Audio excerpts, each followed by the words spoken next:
I pondered. Shaykh al-Islam ibn Taymiyyah is saying this. I pondered. When somebody like him says, I pondered on something now, it's not like an ordinary person saying this. You have to understand the weight of this man. Ibn Taymiyyah rahimahullah, Imam, Shaykh al-Islam. He said, I pondered over all of the dua of the Prophet sallallahu alaihi wasallam. Every single dua of his, I pondered over them.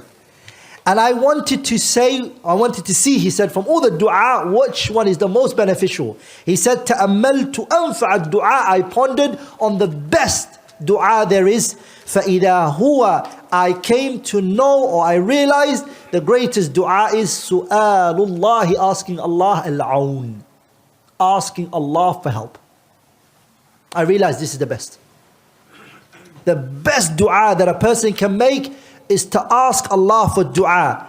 Ala mardati, for Him to be pleased with you. And then he said, I looked, where can this dua be found? And he said, I found it in Surah Al-Fatiha. Where Allah Tabaraka wa Ta'ala, He said, إِيَّاكَ نَعْبُدُ وَإِيَّاكَ نَسْتَعِينُ. I realized there it is right in front of us. 17 times minimum we say this. Don't we not say this? إِيَّاكَ نَعْبُدُ وَإِيَّاكَ نَسْتَعِينُ. And my brothers and sisters, 6 volumes. 6 volumes. Ibn al-Qayyim authored a book on the tafsir of just إِيَّاكَ نَعْبُدُ وَإِيَّاكَ نَسْتَعِينُ. He called it what? مَدَارِجُ السَّالِكِينَ بَيْنَ مَنَازِلِ إِيَّاكَ نَعْبُدُ وَإِيَّاكَ نَسْتَعِينُ. 6 volumes. Do you understand, brothers? It shows you that that verse to you, when you recite it in the prayer and you read it in the prayer, for you it's what? It's just a verse from the Quran maybe, sah? But he saw something else from it, rahimahullah ta'ala.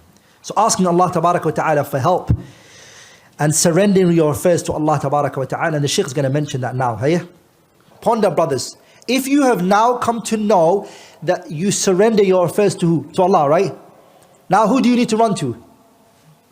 Allah. Who do you need to beg? Allah. Who do you need to be connected to? Allah. Look what the Shaykh said. وَعْلَمْ, know that the person who's in the ocean, he's in the ocean, the boat is sinking, he's just got a branch that he's holding onto.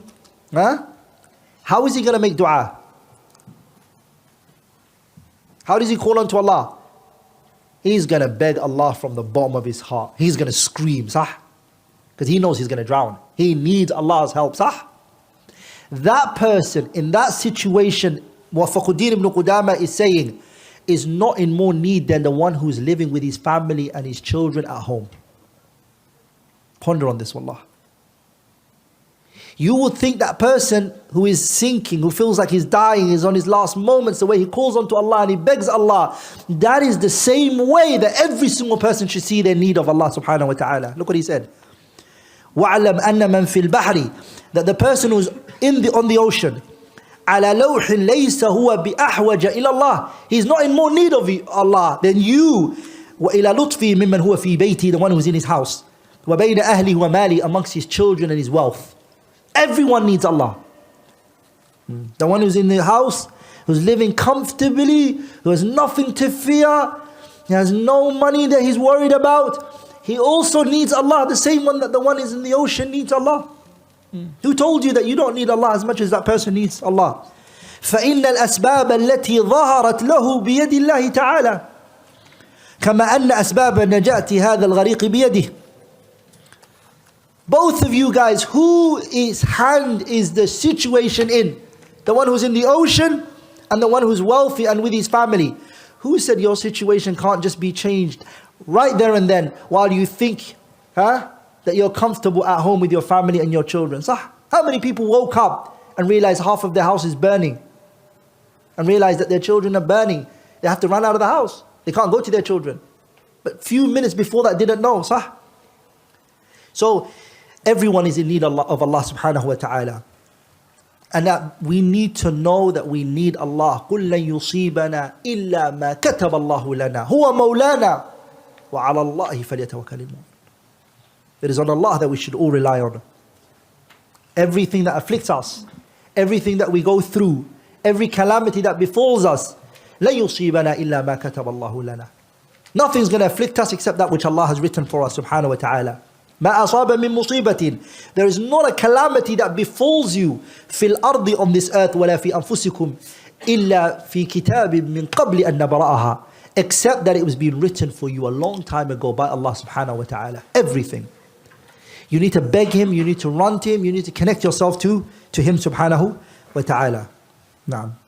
هذا في قلبك. If you've now established that in your heart, that you need Allah, and that your affairs is in the hands of Allah, if you've come to know that, now you've accepted it, and you've realized that, the Shaykh, look what he said to you, فَاعْتَمِدْ, rely على الله ta'ala, rely on Allah. Hey, اعتماد الغريق, the way that the one is drowning relies on Allah. That's how you should rely on Him subhanahu wa ta'ala. الذي لا يعلم, the drowning one who doesn't know, الذي لا يعلم له سبب نجاة غير الله تعالى.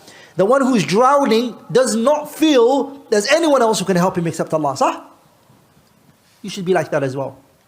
And this is exactly the point I was telling you, that Shaykhul Islam's statement, when he said, I pondered over the greatest dua a person can make, and I came to the realization, he said, that the greatest dua is su'alul abdi, that the slave asks Allah al-aun, aid and support. And then so I looked at where you can find it, and I found it in Surah Al-Fatiha. Naam.